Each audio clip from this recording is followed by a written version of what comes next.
Hi, I'm Rigger. This is You Alright, and do not ride your bike indoors. Before we get started, be sure to like the video if you like it, share anything others would like it, let me know any thoughts in the comments down below, and subscribe if you want to see more. Now, if you're not up to speed, I'm taking Ruby characters and giving them Pokemon teams based on a wide range of factors. I've already done Team Ruby and Team Juniper, but Oscar was left off that list, so I thought I'd address him next. If I'm going to do Oscar, I might as well put him with what I came to call the trio through time. Ozpin and Salem join him to receive their teams.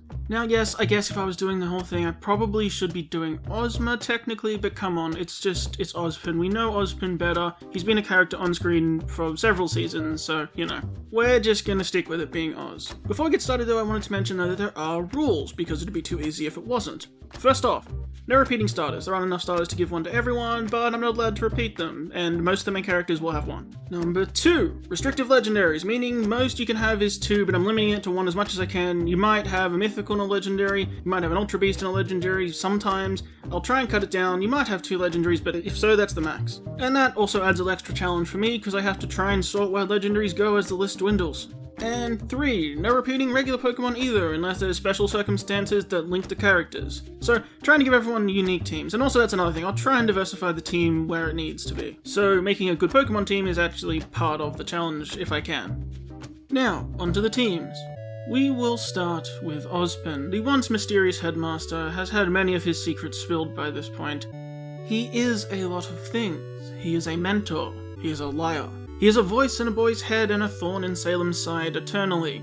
But now, he's a Pokemon trainer, so let's get into that team. First off, Oz is a wandering spirit for sure, having seen civilizations rise and fall.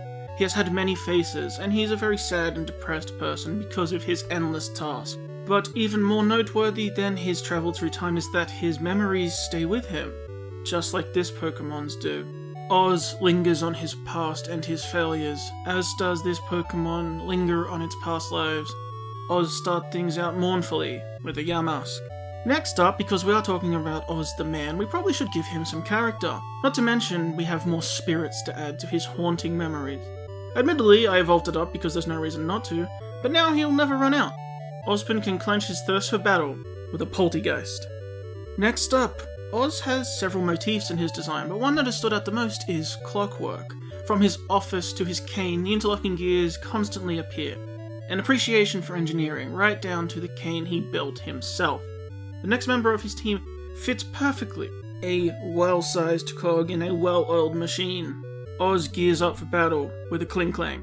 But, like everyone, Oz needs a starter. He did start somewhere, something to take on his journey. So, to his story, he's ruled over nations and kingdoms through time, being revered as godlike. I wanted to say superior to for the color scheme, but that's not his personality at all, let's be honest. The King of Vale needs a crown.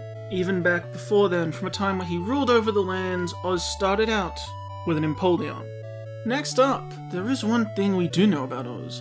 In no matter the version of the tale, it is true that Oz created the Maidens, handing down his power to the 4 seasons to watch over Remnant.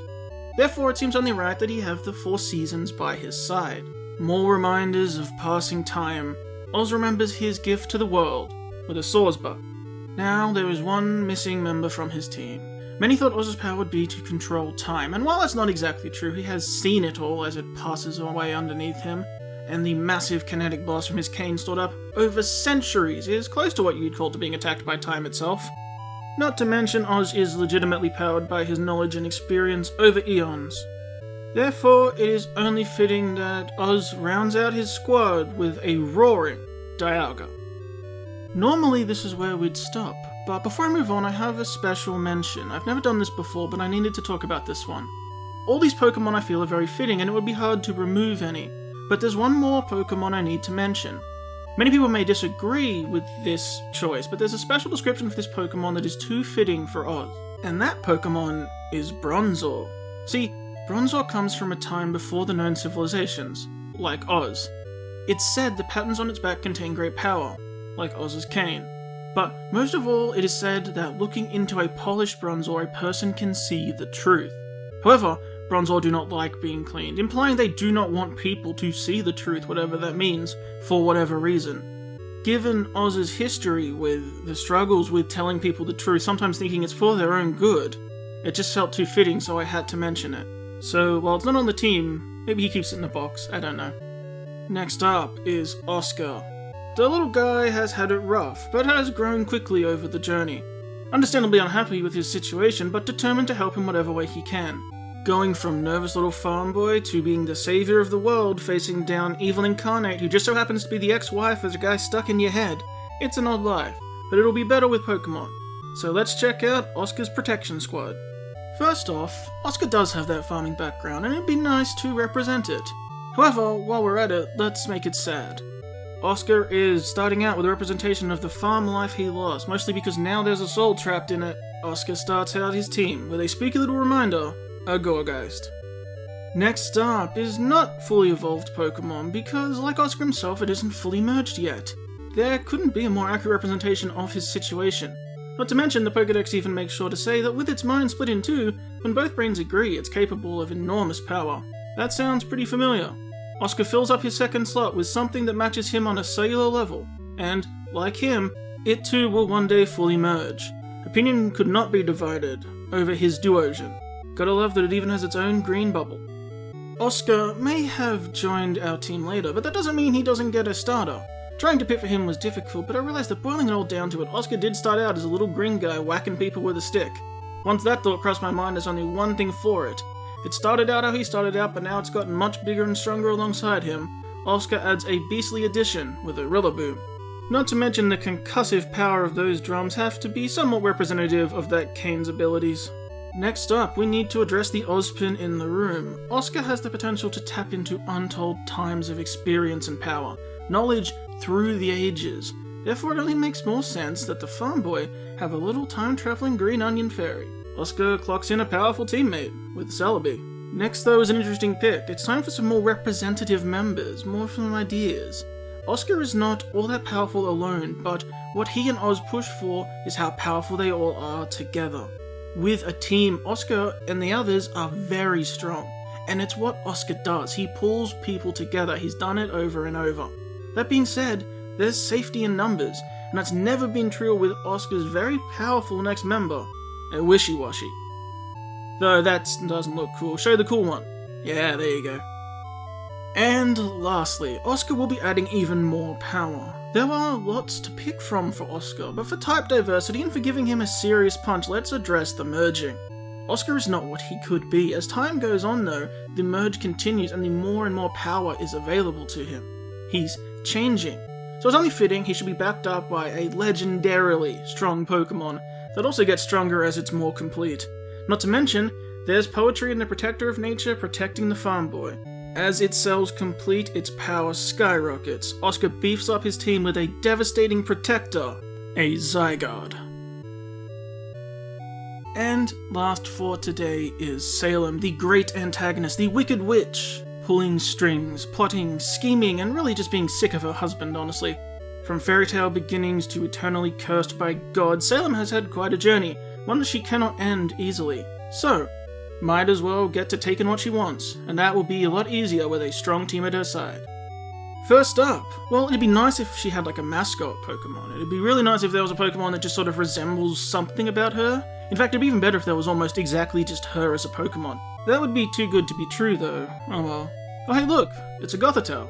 Anyway, next, Salem is more than human, more than cursed. She is a vessel for destruction. Having taken a dip in the pools of darkness but unable to die, all that power and desire to destroy locked up inside a vessel not designed to contain it. Not to mention, Salem has been responsible for many deaths. All of those souls are on her hands. Therefore, her second team member is locked in with a horrifying Spiritomb. However, before she was the Queen of Darkness, she was human. She was also magical and bright for a small period of time. That's how she started, so let's reflect that in her starter.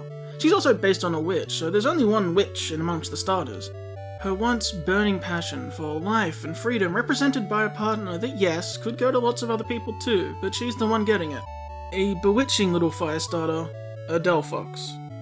But now, let's just not focus on Salem herself, but what she's done, what she's made. Salem is responsible for many horrors, but let's start out strong. Given the latest season, where would she be without her favourite experiment, her loyal hound? Just like her Houndoom. But sticking on that train of thought, let's move on to another of her great creations. Salem can fly, but why do that when you can travel in style? So there's only one fitting thing Salem should possess: a gargantuan teammate. They should be able to fly anyway, so here is her enormous Wailord. And lastly, we're going legendary. How do we represent the Queen of Darkness, the Master of Grimm, cursed and cast aside by God, the negative to the positive, ruler of a land where none can go? It sounds to me like there's only one thing for it. Fittingly, it's also somewhat a tale of misunderstanding and circumstance, but Salem rounds out her team with Poker Satan herself, Giratina. It's just a bonus that it adds the power of dragons to her side too. So, there's the teams. What do you think? Who's the strongest? Who would win? What would you change or do differently? Before I go, I think I'll make more use of this end slot as sort of a less formal discussion about building these teams, because why not? As always, I went through a lot of last-second changes to these. No matter how well I plan, it always seems to come up. The problem this time was with Oscar, actually. He had too much that fit. Originally, he had a Mew instead of Zygarde, since it has the potential of all Pokemon and was sort of representative of Oz being from the time before, almost like a proto-human, and like, you know, there's the Mew was the first Pokemon sort of thing. And he also had a male Meowstic, since they're the protective one, and they're not too strong except when they open their potential and explode with power, and that seemed very fitting. The problem was, though, that meant his team was almost all Psychics, and that was bad. Like, it was 4 Psychics, 3 Grass types, which he still has the Grass types, but yeah, it was a bad Pokemon team. So, because of that, I decided to reassess and look outside the obvious to build a better squad with his Wishiwashi and Zygarde. Much better rounded. For Oz, the Bronzor thing I really liked, but I couldn't slot it in against the others. I guess maybe for the Sinistea, but eh. He also wasn't desperately needing another Steel type, but I had to point it out because it was there and I thought it was so fitting. Also, yeah, Serperior was his starter for so long, with its lordly look and the colour scheme, but he's been king more than once, and he doesn't carry himself with like a superior air or anything. It doesn't really fit his style. I did think of another good person Serperior can go to, so he's there now. I can imagine you could say give Empoleon to Ironwood or Jacques, like King of Ice or Cold, and yeah, possibly, but I thought I may as well put it here and actually give him his crown. Again, with it being a starter, it sort of worked as to represent the journey he's been on and the history he's left behind, so I thought that worked.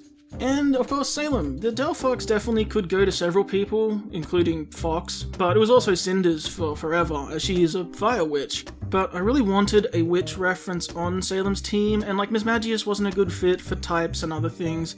Plus, I like it as an almost brighter, happier teammate, like her origin, which, okay, wasn't super happy, but reflects that sort of fairy tale style. Also, interestingly, her original starter was Rillaboom, so I could give her some monkeys, even though they don't fly, but it ended up not working out. It worked better this way. Also, I saw that Yveltal was expected for her, and while I get that with the whole killing thing, but honestly, Giratina just fit a lot better for me. The whole distortion world, cast out by God, not really guilty, but still being violent. The fact it adds dragon to her team, like Kevin and also, you know, the gods that were dragons, it just sort of all sealed it for me in a big sort of bow. Anyway, that's all for now. Until next time, my name is Rigger. I hope you have a wonderful day, trainers, and I hope I did alright.